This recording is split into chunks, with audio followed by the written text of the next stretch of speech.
Number 8, Alabama, 3-point favorites on the road against number 14, Mizzou. The over-under I have is 7 yards per carry for Mizzou. It's a lot. It's a lot. Somebody could run the ball. Yeah. Quietly, that's what Alabama's allowed the last 2 games. When you win, you can move past these things. When you play a team that runs the ball like Mizzou does, that might not be such an easy thing to move past.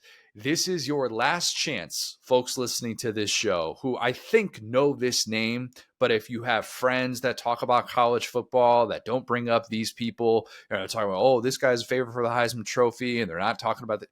This is your last chance to not know the name Ahmad Hardy. Okay? Last chance. This is all the boys at the function start bringing up Ahmad Hardy. Like, how you doing? You heard of Ahmad Hardy? He's cooking right now. Have you seen some of the Ahmad Hardy runs this year? Pull them up on your phone, show a random stranger. I don't care. Make it known. Ahmad Hardy is not your average football player, okay? This guy is very, very special. He had a bye week last week. He still leads the nation in rushing by 37 yards. Yeah, he's good. Very, very good. Also helps. Mizzou identity, folks. They are pounding the rock. I drink his smile is from ear to ear.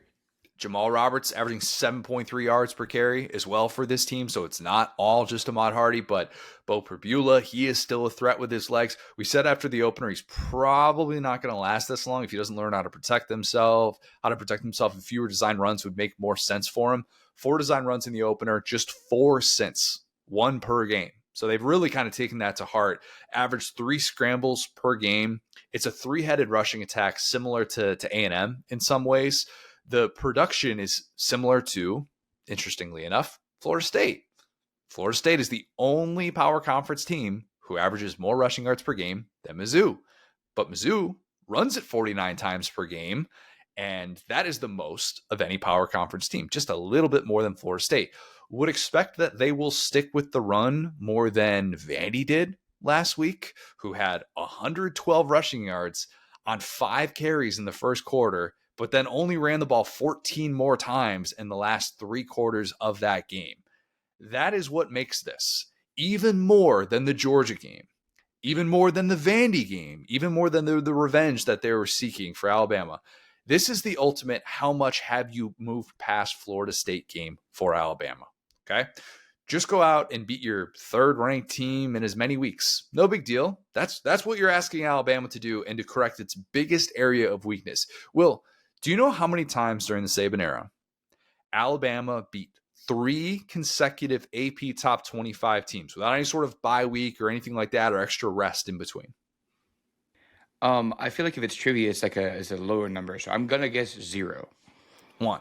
Just 1. Mm-hmm. And honestly, I wasn't even sure that it was 1. It was 2016, and we're again no bye weeks in between. So at number 16, Arkansas, at number 9, Tennessee, and against number 6, A&M. Those teams didn't end up being great. I think Georgia will end up being better than all 3 of those teams, and that will probably add to this feat if Alabama can accomplish it. But I bring this up because some of the most memorable Alabama losses of the Saban era came at the end of a 3-week stretch like this. 2010 at South Carolina. 2012 A&M, the Johnny Manziel game. That was at the end of this 3-week stretch of 3 consecutive AP top 25 teams. It's just not something that you get very often. Okay. And even in this actually great context, because imagine you're tired or you're trying to like run around and chase Johnny Manziel. It's like, yeah. Imagine you're tired and having to run around trying to chase Ahmad Hardy. Doesn't seem like a fun thing to have to do. And those losses, obviously, different context because it's the BCS era and Alabama, even if it loses this game, still with 2 losses, it's only 1 loss in conference play. Nobody would be looking at Alabama saying, oh, well, this means their playoff path is absolutely done. They've done a lot of work to be able to make sure that they actually have a playoff path by the work that they've done the last 2 weeks. Speaking of that context of this what this means overall and 12-team playoff, all those things. This is so massive for Mizzou for some obvious and some maybe not as obvious reasons. I was trying to find the right way to contextualize this, and this basically because the obvious is sitting there, right? The obvious is team without tons of historical success hosts premier program. Like I think anybody watching this who just turns this on, like Lauren, could turn this game on and probably pick up on that storyline. This is more than that. It's not just picking up that marquee win for the resume. It's not just speaking to that AP voter who put Penn State at number 19 and left Mizzou unranked. Can we? They might have just confused the mascots. They might have seen little Truman, thought he was that scary Nittany Lion. You never know. I love the public AP polls. I wish we could publicly shame more people for their selections, because stand on that. You made that decision, Or just don't admit you made a mistake. Three most underused words in the English language, Will. I was wrong. Just saying. That's so true. And nobody ever says that. It's actually getting less common as time goes on. It's like, no, you haven't seen the strictest schedule for Penn State, actually. Oh, my God. If they were playing tomorrow, who would be favored? Oh, God. Anyway, 3 teams have won the SEC in the playoff era, Will. Alabama, Georgia, LSU. Might have known that. Probably, could assume that those are considered the 3 premier programs in the SEC, right? Mizzou is 2-18 against those teams to join the SEC. 2013 against Georgia, and then they won 2020 COVID game against LSU. Mizzou has 1 win against an AP top 10 team in the playoff era. So 2023 Cotton Bowl against Ohio State. Great win. Awesome win for Mizzou. We were all celebrated it. We were all there. We celebrated it exactly. Glad it happened. Gave a lot of respect to Mizzou. It's been maybe the signature victory as part of this impressive 2-year run that they hope is extending into a 3rd year. But it wasn't something that could impact playoff seeding. In the playoff era, Will, Mizzou has zero regular season wins against AP top 10 teams. This can be the first. I truly think the biggest mismatch in this game is the Mizzou rushing attack against Alabama, and I think it'll have a lot of success. But, and here's the thing that Mizzou fans don't want to hear, but they know they're going to hear it. The Mizzou way for this to end would be like a blocked extra point in a back and forth game that proves to be the difference in a 28-27 Alabama win.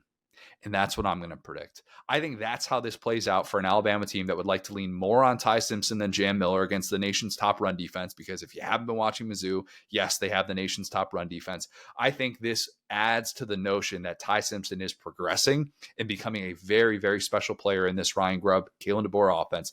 I still think he's going to take some bad sacks in this game, but he makes enough plays to lift Alabama to a remarkable 3-game stretch of top 25 wins. That is going to say a lot about this team and is going to matter a lot over the next couple months. Yeah, I mean, I think what's interesting about this game, right? And let's start off, you talked about the kickoff time. So Mizzou, when they have been successful, I feel like we've talked about their identity, but it has very much been a nobody believes in us team, right? And we talked about, giving up the play calling duties, and we talked about kind of like, I literally said Mizzou was boring right before they started the season, had that big win against Kansas State, where it was kind of the Luther Burden, we know how to use this guy game, right? And so I think when big game for 2023 to like set this run in motion. It's a good point. Yeah. Yeah. And so I think that like Drink is truly, it's kind of like the Billy Napier thing we were talking about with his back against the wall, but it's felt like his back has been against the wall for a couple of years.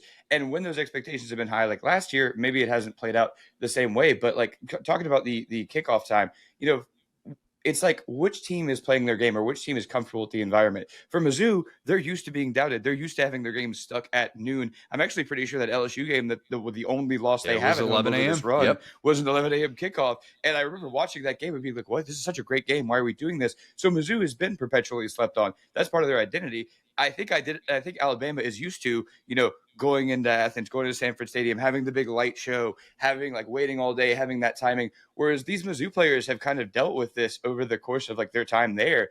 So I think that kind of benefits them, to be honest, because, they're used to the stadium. The fans have been seeing this team have this identity for a long time at this point. Pull up a rock, the view's fine. Those guys are used to bringing it for home games. They have this amazing record at home, and they do a lot of things like you hit on that I think could kind of be scary as an Alabama fan. In the Vandy game, I said that was one of the failings of Vandy's game plan, is that they kept leaning on Diego Pavia's arm down the stretch there, when his legs and some of the like running plays were more of what was working for Vandy in the first half. I don't think Drake is going to get away from that. But what's so it's like the good and the bad thing is this fits right in their identity, right? Because there are so many reasons to actually like Mizzou into this game and that aren't hopium. Because I think they will stick with that identity.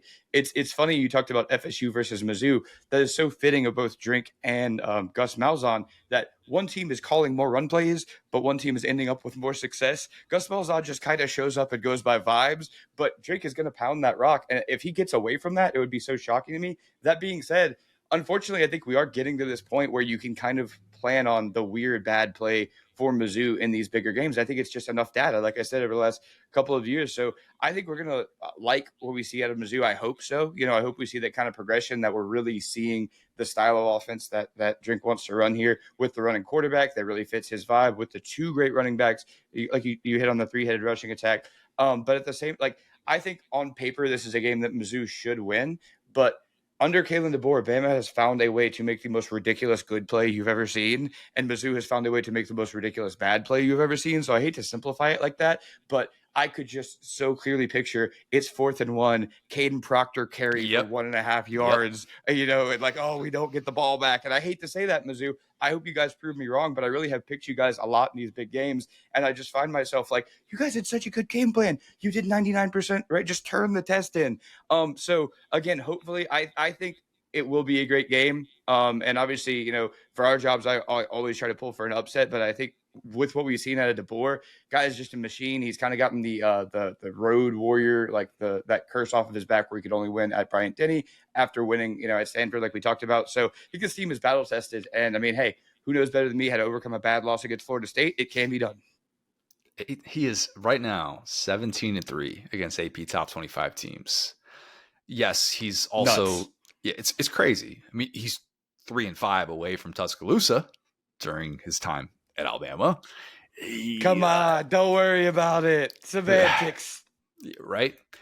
What wins out? And is this a coming out party for Mizzou? Because as much as the 11 a.m.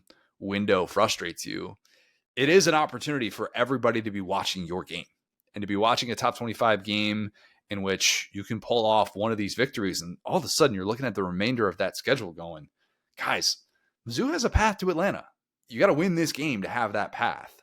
But and really quick, I'll say, we talked about the playoff era, and that's all correct. I'm not disagreeing with that, but I'm sure Mizzou fans would be jumping up and down saying, guys, we've made it to Atlanta more than a lot of these teams y'all hype up every year. Yeah. Like, they've had a history of success in this conference. And look, that was, 2014, losing in the SEC championship to Alabama. You lose that game 42-13. Alabama runs all over you that game. And Mizzou has not beaten Alabama in 50 years. I mean, 50 years. It's been half a century. We had a presidential administration. That was way back in the day, 50 years ago. 75 was Nixon still? Nixon or Ford? Will, could we get tech to look that one up?